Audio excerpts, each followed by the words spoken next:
estem parlant de recuperar els furs, però no estem parlant de posar en aplicació les lleis de 1707 o anteriors. Si parlem del fur nou, del fur novell o de les comanditats de Jaume II. No estem parlant d'això.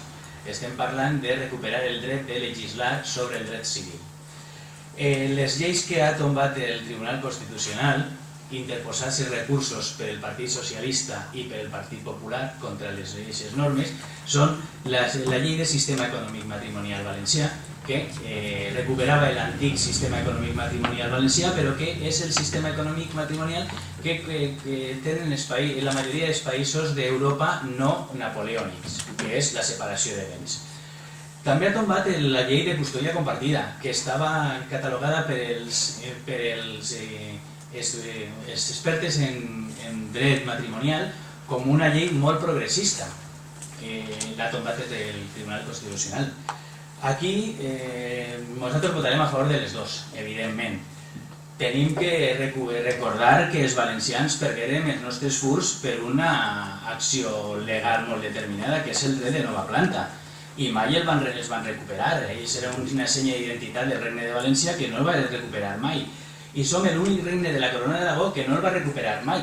El Regne d'Espanya li va tornar el seu dret civil tant al Regne d'Aragó com a les Illes Balears i inclús al Principat de Catalunya, però al Regne de València no se li van tornar mai.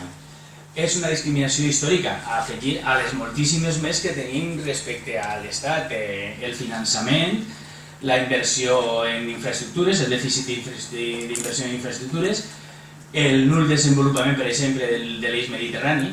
Per tant, que recuperarem una part de la nostra capacitat legislativa, com era recuperar el dret civil, era un aspecte que se demanava i que se volia.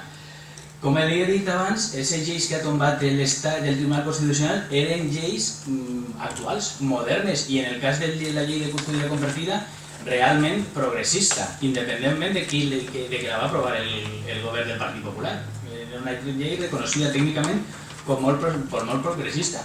I el Tribunal Constitucional la tomba exclusivament per tres paraules.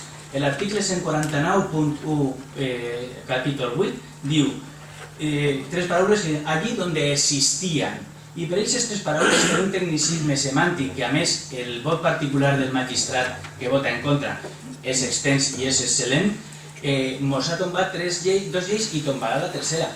Per tant, considere que com demanem en la nostra petició, a més és important demanar que es modifiqui la Constitució en quant a aquestes tres paraules i que la Constitució, aquest article, el punt de l'article 149, diga que tots els que hem tingut alguna vegada un dret foral tinguem dret a recuperar-lo, modificar-lo, actualitzar-lo i fer-lo millor.